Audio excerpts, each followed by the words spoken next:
keluar juga. Di situ saya sudah memberikan informasi tentang arisan-arisan bodong. Jadi saya itu memang tidak suka dengan melakukan arisan. Kenapa tidak bisnis sendiri, pegang sendiri uangnya? Bener nggak sih? Iya, emang kalau kita secara sadar ya, emang iya. Tapi enggak, Bu, itu bukan masalah sadar enggaknya. Enggak, itulah. Iya, bukan ibu nggak sadar. Ibu itu sadar sesadar-sadarnya. Tetapi karena ibu berpikir mendapatkan uang yang lebih besar, Bu. Benar nggak sih? Bunganya kan lebih banyak kan? Benar nggak sih? Iya. Boleh nggak saya ngomong kalau itu rasa tamak yang ada? Iya. Jadi artinya adalah ketamakan itulah yang membuat kita tertipu. Karena kita punya rasa tamak yang lebih besar daripada kemampuan otak kita berpikir, Bu. Karena ibu berkata bahwa kalau seperti ini akan mendapatkan lebih.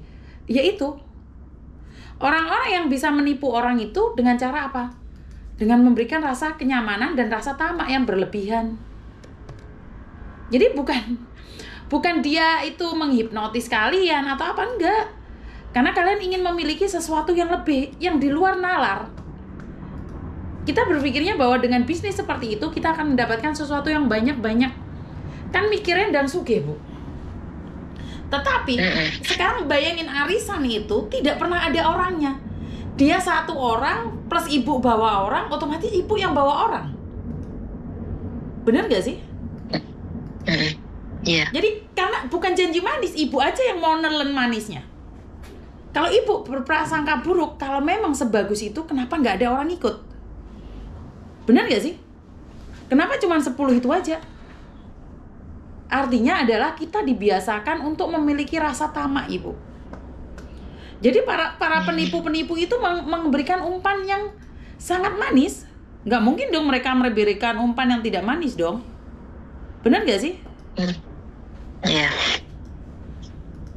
Nggak ada ceritanya mereka itu memberikan umpan yang tidak manis. Mereka akan memberikan umpan yang sangat manis sekali. Dan itulah cara mereka, ibu. Itu cara mereka. Yang Miss Yuni bisa bilang kurang ajar mereka itu. Yang ditipu ya orang-orang tetangganya sendiri gitu loh. Iya. Karena ibu berpikir kalau tetangga nggak mungkin nipu, tapi sebenarnya nipu itu tetangga bahkan saudara, ibu. Cintanya aja udah bodong, ibu. Benar gak sih? Iya. Ya, aku gimana nggak ada curiga ke sana gitu kan ya. Waktu saya kan pernah ngajar di TK gitu kan ya. Dia itu ngajar di SMA lah, aliyah kayak gitu ya. Nah, terus pernah ketemu pas ujian kuliah. Terus? Nah, dia semester 8, aku semester 6 pas ketemu di ujian itu gitu ketemunya. Kan kita juga nggak cuma say hi aja gitu di kampung juga gitu, nggak terlalu deket-deket amat gitu.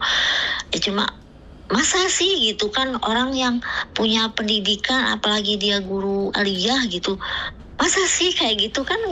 Ya akunya nggak ada gitu prasangka kesana tuh. Tadinya gitu. Ya sekarang kejadian kayak gini, ya saya berpikiran loh, tetangga aja dia dimakan, dia tipu, apalagi orang-orang jauh gitu kan. Ya gitulah intinya mah. Kalau saya mau mah, kalau dia misalkan diangkat gitu ke medsos gitu ya, banyaklah yang lainnya gitu yang mungkin pasti aku korbannya. Siap, ibu. Karena tentang arisan ini seperti yang saya katakan bahwa banyak sekali korbannya dan sudah saya ceritakan berkali-kali bahwa media sosial itu sangat berbahaya. Jangankan orang yang berpendidikan, orang yang berpangkat aja bisa nipu, ibu. Nyampe di sini paham nggak, Bu?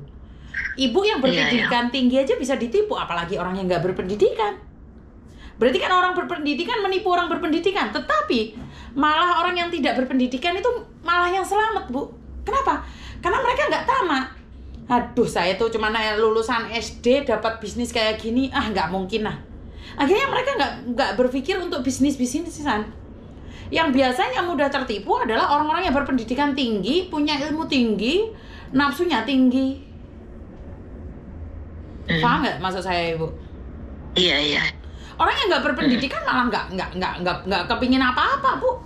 Mereka cukup makan aja udah alhamdulillah. Mereka nggak berpikir bagaimana cara mendapatkan uang berlipat-lipat. Enggak. Karena memang nggak mungkin dalam bayangan mereka, saya orang biasa-biasa aja. Kapan giliran saya dapat rezeki sebegitu nomplok? Orang yang nggak berpendidikan malah berpikirnya jelek semua. Kenapa? Kapan giliran saya banyak ngasih uang segini banyak? Orang yang nggak berpendidikan malah lebih berhati-hati. Karena dia sadar diri, sadar raih, sadar posisi. Tetapi bagi orang-orang yang berpendidikan, mereka berpikir bahwa oh iya ya, logikanya iya ya, kalau kayak gini saya akan seperti ini. Kalau seperti ini, oh maka kelipatannya seperti ini. Jadi beda, Bu. Orang berpendidikan itu malah keminter. Merasa kalian sudah kuliah, berjilid-jilid. Jadi kalian berpikirnya semakin panjang. Beda dengan orang-orang yang tidak berpendidikan. Mereka cuma taunya cari uang buat makan. Mereka tidak tahu caranya mencari uang untuk berbisnis, mengembangkan effort yang moncrot-moncrot itu mereka nggak berpikir bagaimana caranya berbisnis ikan koi, berarisan, nggak berpikir. Yang mereka pikirkan adalah bagaimana besok bisa makan, dan sudah bersyukur dari itu. Jadi pendidikan itu tidak menjamin orang pintar, Bu. Iya kan? Nyatanya sama-sama kuliah, sama-sama kena tipu. Benar nggak? Iya. Kalau mungkin sampean nggak kuliah nih, dia aja yang kuliah, sampean akan bilang, dia orang kuliahan sih, mana mungkin. Saya orang biasa saja. Ya wis nggak nafsu, kitanya nggak nafsu. Dikasih iming-iming model apapun, kalian nggak mau karena memang bukan standarnya, bukan levelnya dia. Paham nggak maksud saya? Iya. Jadi intinya adalah pendidikan tidak menjamin seseorang itu menjadi lebih pintar. Benar nggak dengan kata-kata saya? Karena orang menipu itu bukan karena pendidikan aja, Bu. Pokoknya kena ditipu, wis dilabas semuanya, Bu. Iya. Benar nggak saya ngomong kayak gini? Intinya tuh kembali lagi ke diri sendiri ya, kurang bersyukur gitu ya intinya ya. Kalau saya lebih memilih mengatakan kurang bersyukur, Ibu. Dengan rezeki yang ada, kita ngebayangin yang manis-manis. Ibu lebih membayangkan kalau arisan dapat segini, kan sama aja. Ibu arisan atau enggak, uangnya disimpan di bank juga sama kok.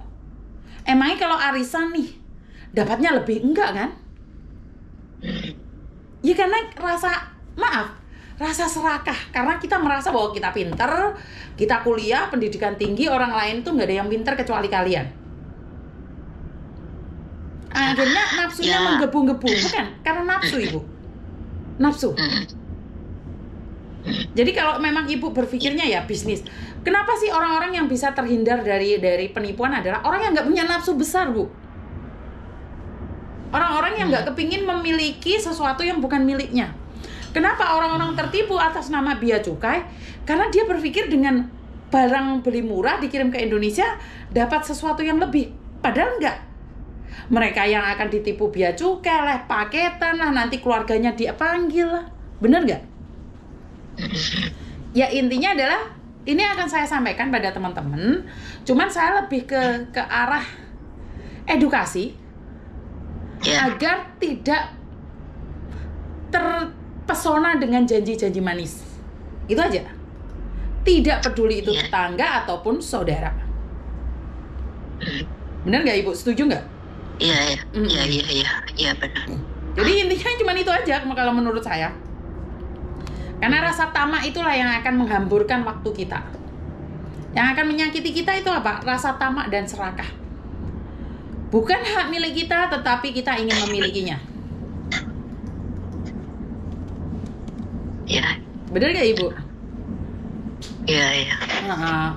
Jadi terima kasih, nggih, Bu. Ada lagi yang mungkin ingin disampaikan? Ya udah gitu. Ya ini mah bilang aja gitu, awalnya saya sampai ikut investasi itu kan awalnya tuh cuma arisan kecil, cuma 250.000 gitu kan. Karena dia ya semakin dekat lah, mungkin itulah jadinya terjadi ya kayak yang mengiming-iming gitulah. Boleh dong saya saya mengatakan punya bahwa ini itu sih. serakah, Ibu. Kenapa? Karena diiming-imingi Iya. kan, dari kecil menjadi besar. Benar atau tidak? Iya, iya. Secara logika masuk akal nggak, Bu? Hmm. Apa yang Iya, dia iya, janjikan iya. itu masuk akal nggak, Bu?